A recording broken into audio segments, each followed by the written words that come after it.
बिस्मिल्लाहिर्रहमानिर्रहीम। अस्सलाम वालेकुम। मैं डॉक्टर अयाज़ नई वीडियो के साथ आपकी खिदमत में हाज़िर हूँ।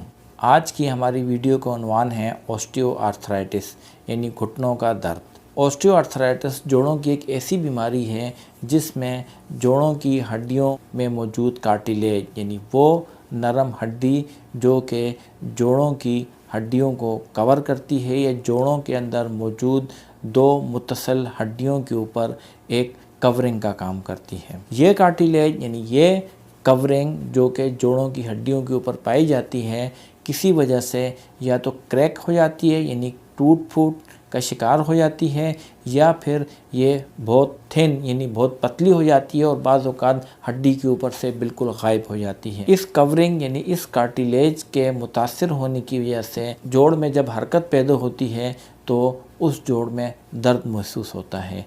ऑस्टियोआर्थराइटिस यूँ तो हमारे जिस्म के बहुत से जोड़ों को मुतासर कर सकता है, मसलन हाथ के छोटे जोड़ों को, इसके अलावा पैरों के जोड़ों को मुतासर करता है, लेकिन सबसे ज़्यादा जिस जोड़ को ये मुतासर करता है वो हमारे घुटने यानी नी जॉइंट्स हैं।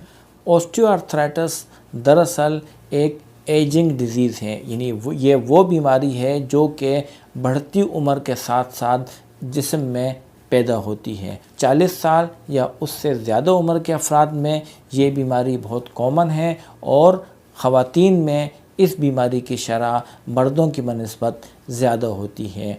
इसकी दीगर वजूहात में मोटापा यानी वज़न में इजाफ़ा, इसके अलावा ऐसी जॉब जिसमें जोड़ बार बार हरकत करे, मसलन ऐसी जॉब जिसमें मरीज़ को ज़्यादा उठना बैठना पड़ता हो या ज़्यादा चढ़ाई चढ़नी पड़ती हो जिसकी वजह से उसके घुटने बार बार इस्तेमाल होते हों, इस वजह से ऐसे मरीज़ों में ऑस्टियोआर्थराइटिस का इम्कान बहुत ज़्यादा होता है। ऑस्टियोआर्थराइटिस की अलामात में सबसे अहम और सबसे पहली अलामत जोड़ का दर्द होना है। ऑस्टियोआर्थराइटिस में घुटनों में ना सिर्फ दर्द होता है बल्कि घुटनों में या उस मुतासरा जोड़ में सूजन भी पैदा हो जाती है। उस जोड़ में बर्निंग सेंसेशन यानी जलन का एहसास होता है और जोड़ स्टिफ यानी जोड़ में सख्ती या अकड़ाहट पैदा हो जाती है और जोड़ की फ्लेक्सिबिलिटी यानी जोड़ की बंद और खुलने की सलाहियत भी मुतासर होती है। ये वो अलामात हैं जो कि मरीज़ की डेली एक्टिविटीज़ यानी रोज़ाना के मामूलात को बहुत ज़्यादा मुतासर करती हैं और मरीज़ की क्वालिटी ऑफ लाइफ को भी मुतासर कर देती हैं। घुटने के जोड़ में पैदा होने वाला ये दर्द एक्टिविटीज़ से, चलने से या जोड़ को बेंड करने से यानी घुटने को मोड़ने से बहुत ज़्यादा बढ़ जाता है। ऑस्टियोआर्थराइटिस को हम अलामात मरीज़ के मुआयना करने से और एक्सरे और एमआरआई से तशख़ीस करते हैं। इलाज से पहले मैं आपको ये बताना चाहता हूँ कि ऑस्टियोआर्थराइटिस से किस तरह बचना चाहिए। बहुत से अफराद जो कि ऑस्टियोआर्थराइटिस से मुतासर नहीं होते उनको भी मैं यही एडवाइस करूँगा, उन्हें भी इस किस्म का लाइफ स्टाइल इख्तियार करना चाहिए जिससे वो अपनी आइंदा ज़िंदगी में ऑस्टियोआर्थराइटिस यानी घुटनों के दर्द से बच सकें। इसके लिए सबसे अहम चीज़ है कि मरीज़ को अपना वज़न एक मुनासिब हद तक बरकरार रखना चाहिए क्योंकि मोटापा यानी ओबेसिटी ऑस्टियोआर्थराइटिस की एक बहुत बड़ी वजह है। बाकायदगी से एक्सरसाइज करनी चाहिए, ऐसी एक्सरसाइज जिसके अंदर हमारे घुटने यानी नी जॉइंट के ऊपर स्ट्रेस कम हो और घुटने के इर्द गिर्द के पट्ठों में मजबूती पैदा हो। ये तमाम एक्सरसाइजेज ऑस्टियोआर्थराइटिस से यानी घुटनों के दर्द से बचाव का एक अहम सबब है। इसके अलावा मरीज़ को अपने विटामिन डी की मिक़दार को भी बरकरार रखना चाहिए ताकि विटामिन डी की कमी भी ऑस्टियोआर्थराइटिस का सबब बन सकती है। अब मैं आपको ऑस्टियोआर्थराइटिस के इलाज के बारे में बताता हूँ। ऑस्टियोआर्थराइटिस के इलाज में जो सबसे ज़्यादा चीज़ इस्तेमाल की जाती है वो दर्द कम करने वाली अद्वियात हैं। दर्द कम करने वाली बहुत सी अद्वियात मार्केट में मौजूद हैं जो डॉक्टर मरीज़ों को ऑस्टियोआर्थराइटिस यानी घुटनों के दर्द में प्रिस्क्राइब करते हैं, लेकिन ये अद्वियात या तो मुसलसल खानी पड़ती हैं या बहुत लंबे अरसे तक इनका इस्तेमाल करना पड़ता है। और ज़्यादा लंबे अरसे तक दर्द कम करने वाली अद्वियात का इस्तेमाल ना सिर्फ हमारे मैदे को मुतासर करता है बल्कि ये हमारे गुर्दों और खून जमाने वाले ज़र्रात यानी प्लेटलेट्स को भी मुतासर कर सकता है। इस वजह से इन अद्वियात का बहुत लंबे अरसे तक इस्तेमाल नुकसानदेह साबित हो सकता है।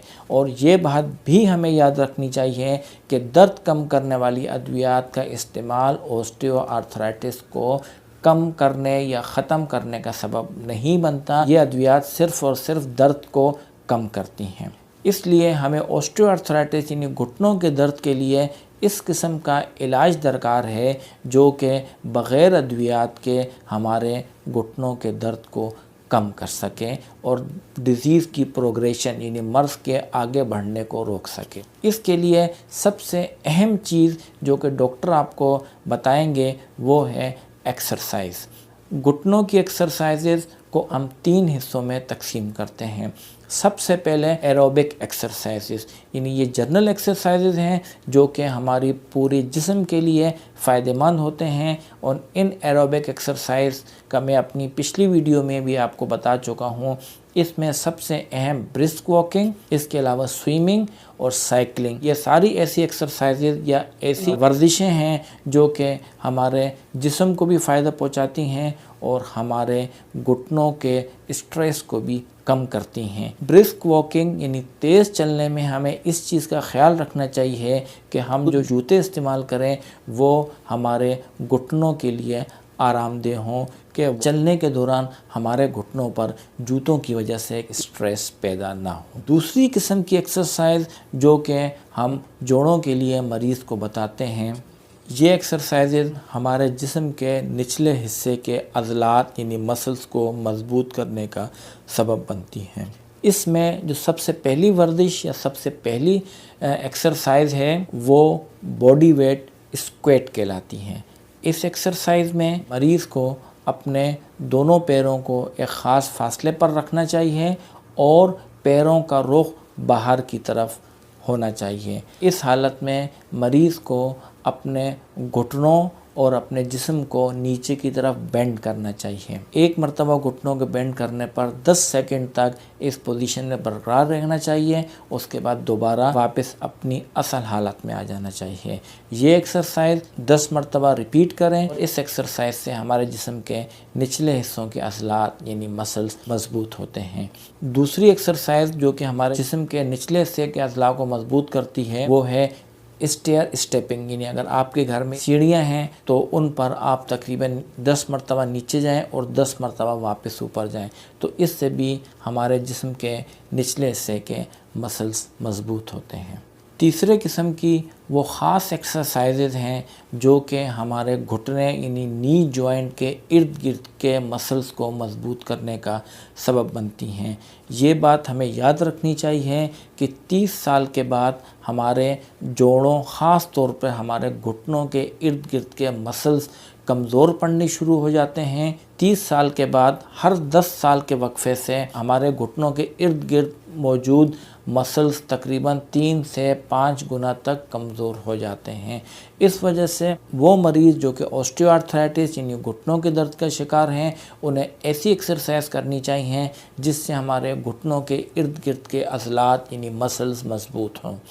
ये 3 किस्म की एक्सरसाइजेस हैं जो करके आप अपने घुटनों के इर्द गिर्द के मसल्स को मजबूत रख सकते हैं। इसमें सबसे पहले हैमस्ट्रिंग स्ट्रेच है। हैमस्ट्रिंग मसल्स हमारे थाई यानी रान के पिछले हिस्से के अज़लात को कहते हैं।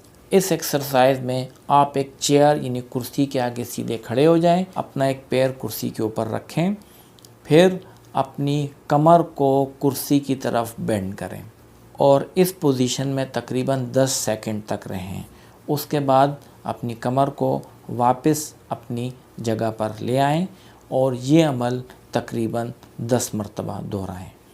इससे आपके थाई यानी रान के पिछले हिस्से के मसल यानी हैमस्ट्रिंग मसल मजबूत हों। दूसरी किस्म की एक्सरसाइज को हम क्वाड स्ट्रेच कहते हैं।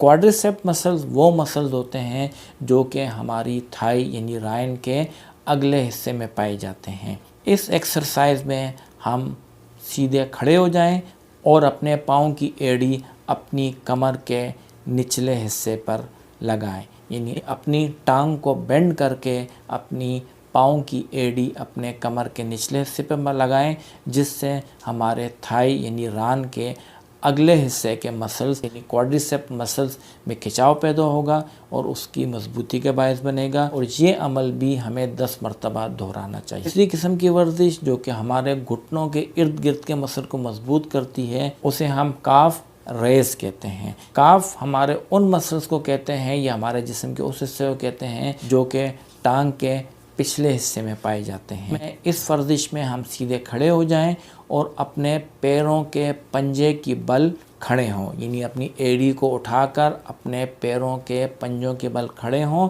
और इस तरह हम 10 सेकंड तक खड़े रहें। उसके बाद वापस हम अपनी एड़ी को ज़मीन पर रखें और इस अमल को हम 10 बार दोहराएं। इससे हमारे काफ मसल यानी टांग के पिछले हिस्सों के मसल्स मजबूत होंगे। ये ऐसी एक्सरसाइजेज हैं जिससे हम अपने घुटने के जोड़ के इर्द गिर्द के मसल को मजबूत कर सकते हैं और उनको मज़ीद कमज़ोरी से बचा सकते हैं। और ये एक्सरसाइजेज हमारे घुटनों के दर्द को कम करने के लिए इंतहाई मुफीद साबित होता है। उम्मीद है हमारी आज की वीडियो आपको पसंद आई होगी। वो मरीज़ जो कि घुटनों के दर्द का शिकार हैं यकीनन इस वीडियो से बहुत फ़ायदा उठाएंगे। आप हमें अपनी आरा से आगाह करते रहिएगा। आपका बहुत बहुत शुक्रिया। अल्लाह हाफ़िज़।